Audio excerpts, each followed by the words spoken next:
Hey fellow alphas, how is it going? Welcome once again to Alpha Shots, where we talk about things relating facts. Today we have 10 lesser known facts about Rabindranath Tagore, who is considered among the greatest ever to have ventured the field of literature. Before we get started, be sure to subscribe to my channel and hit that bell icon so you never miss any of the future uploads. Without further ado, let's check out our fact number 1. Rabindranath Tagore was the son of Rabindranath Tagore, the person who played a great role in influencing Bengali Renaissance. He was an active member of the Brahmo Samaj. He also founded Brahmo religion in 1848, which today is synonymous with Brahmoism. Now moving on to the fact number 2. Tagore was the first non-European to win a Nobel Literature Prize. Rabindranath Tagore wasn't just the first Asian to win a Nobel Prize, but also the first non-European to mark his prominence in literature. Tagore got the honor of Nobel Prize for his acclaimed poetical work called Gitanjali. In choosing him for this honor, the Nobel Committee stated, because of his profoundly sensitive phrase and beautiful verse by which, with consummate skill, he has made his poetic thought, expressed in his own English words, a part of the literature of the West. And to the fact number 3. Did you know that the preface of Gitanjali is written by W.B. Yeats? The preface of Tagore's most acclaimed work Gitanjali was written by another greatest poet of the 20th century, William Butler Yeats. He was a pillar of the Irish literary establishment. He helped to found the Abbey Theatre and in his later years served 2 terms as a senator of the Irish Free State. He was a driving force behind the Irish literary revival along with Lady Gregory, Edward Martyn and others. Let's check out the fact number 4. Tagore invested his Nobel Prize money in constructing the Visva-Bharati school in Shantiniketan. In 1921, Tagore founded the Visva-Bharati University at Shantiniketan. The organization challenged the conventional methods of classroom instruction and took education several steps beyond the traditional standards. Stating his motive behind his great finding, Tagore stated, "Humanity must be studied somewhere beyond the limits of nation and geography."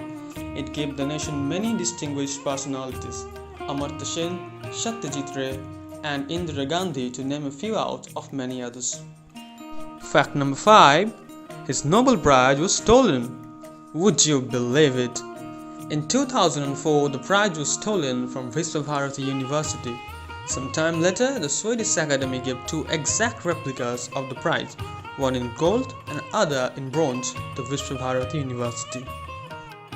Moving on to the fact number 6. Tagore inspired 3 national anthems. Many people are aware that Tagore wrote 2 national anthems, Jana Gana Mana for India and Amar Sonar Bangla for Bangladesh. What many people don't know is that he also inspired the Sri Lankan national anthem Sri Lanka Matha.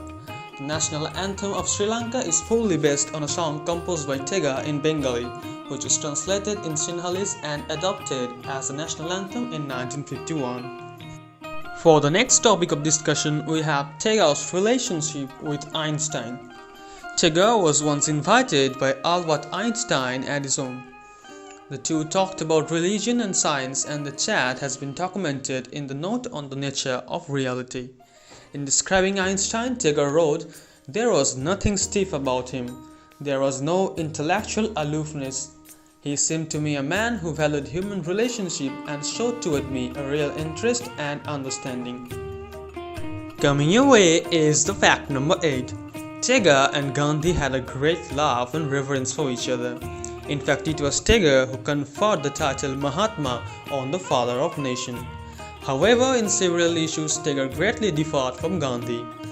They revered each other, moved by their mutual curiosity to grasp others' contributions, their search for truth, and love for music. Now moving on to the fact number 9. Did you know that Tagore was colorblind?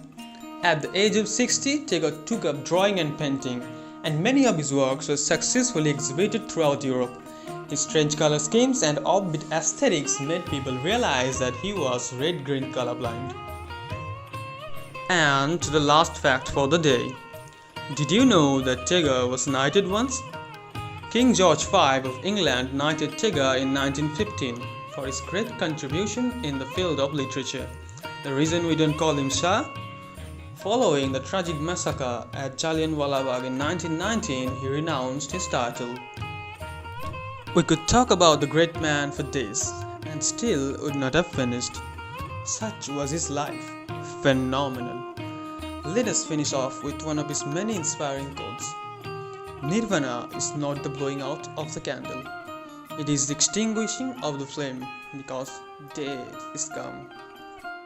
So, how did you like it? I'll be absolutely delighted if you drop a like and comment the fact worth sharing. I'll see you soon. Until then, keep howling!